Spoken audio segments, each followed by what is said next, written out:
এই যে এক ফাউল বাউল, এই ফাউল বাউল আল্লাহর বিরুদ্ধে কথা বলছে, আপনারা দেখছেন কি দেখেন নাই? আরো জোরে বলে, দেখছেন কি দেখেন নাই? এর পক্ষ অনেকেই নিয়েছে। যে ব্যক্তিটা আল্লাহর বিপক্ষে যায়, তার পক্ষে যদি আমি থাকি, তাহলে আল্লাহর পক্ষ নেওয়া হইল নাকি আল্লাহর বিপক্ষে থাকা হইল? আরো জোরে আওয়াজ দিয়ে বলতে হবে, কার বিপক্ষে থাকা হইল? আল্লাহকে নিয়ে কটূক্তি করছে।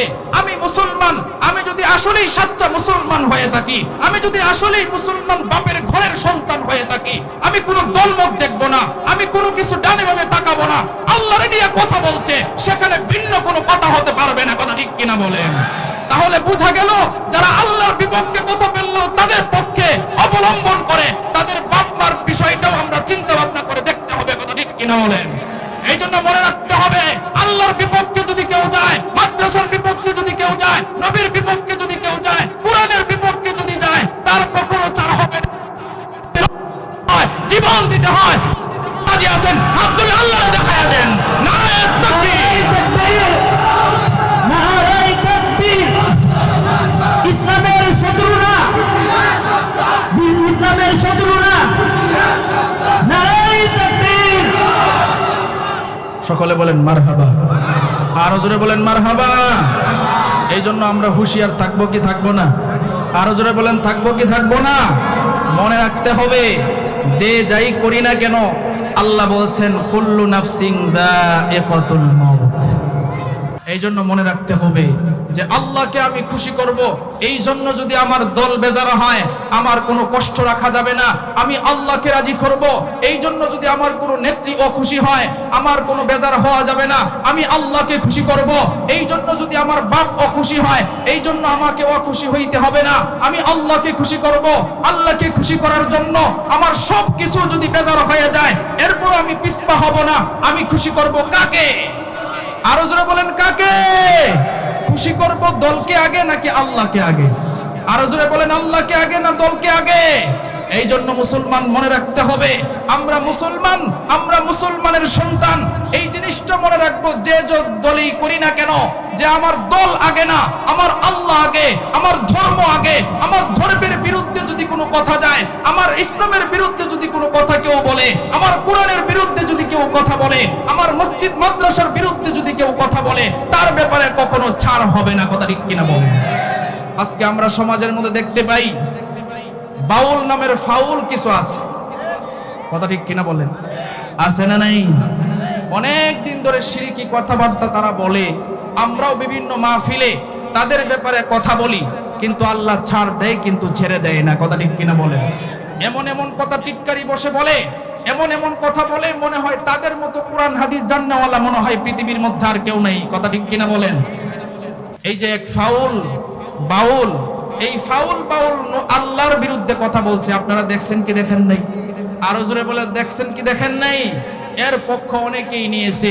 যে ব্যক্তিটা আল্লাহর বিপক্ষে যায়, তার পক্ষে যদি আমি থাকি, তাহলে আল্লাহর পক্ষ নেওয়া হইল নাকি আল্লাহর বিপক্ষে থাকা হইল?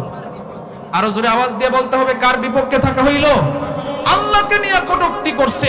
আমি মুসলমান, আমি যদি আসলেই সাচ্চা মুসলমান হয়ে থাকি, আমি যদি আসলেই মুসলমান বাপের ঘরের সন্তান হয়ে থাকি, আমি কোনো দলমত দেখব না, আমি কোনো কিছু ডানে বামে তাকাবো না। আল্লাহরে নিয়ে কথা বলছে, সেখানে ভিন্ন কোনো কথা হতে পারবে না। কথা ঠিক কিনা বলেন? তাহলে বোঝা গেল, যারা আল্লাহর বিপক্ষে কথা বললো তাদের পক্ষে অবলম্বন করে তাদের বাপ মার বিষয়টাও আমরা চিন্তা ভাবনা করে দেখতে হবে। কথা ঠিক কিনা বলেন?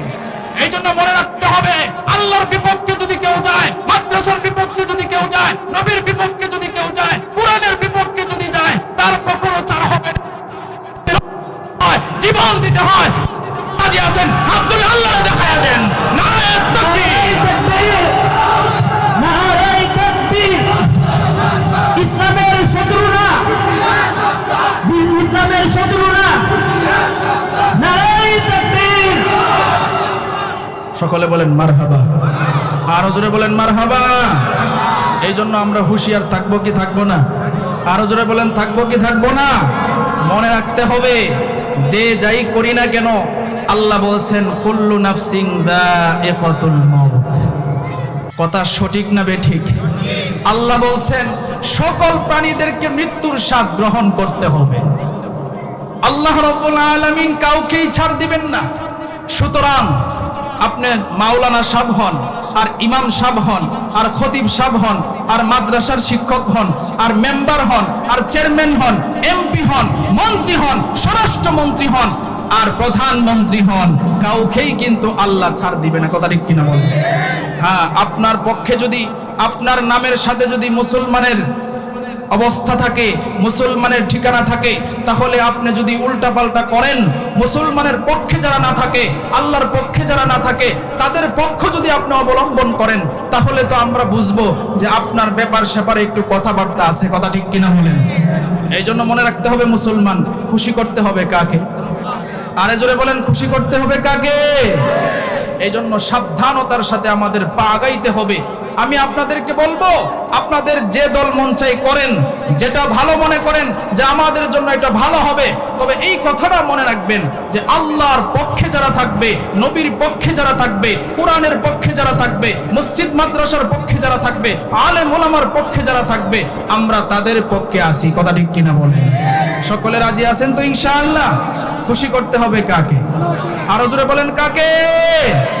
এই জন্য আল্লাহ রাব্বুল আলামিন আমাদেরকে জানায়া দিবেন, ওয়া মিনান নাসি মান ইয়াশরি নাফসাহু বিতিগা মারদাতিল্লাহ আল্লাহু রাউফুম বিল ইবাদ। মানুষের মধ্যে এমন কিছু মানুষ আছে যারা নাকি আল্লাহকে খুশি করার জন্য দুনিয়ার সব কিছু ত্যাগ করতে রাজি। সুবহানাল্লাহ।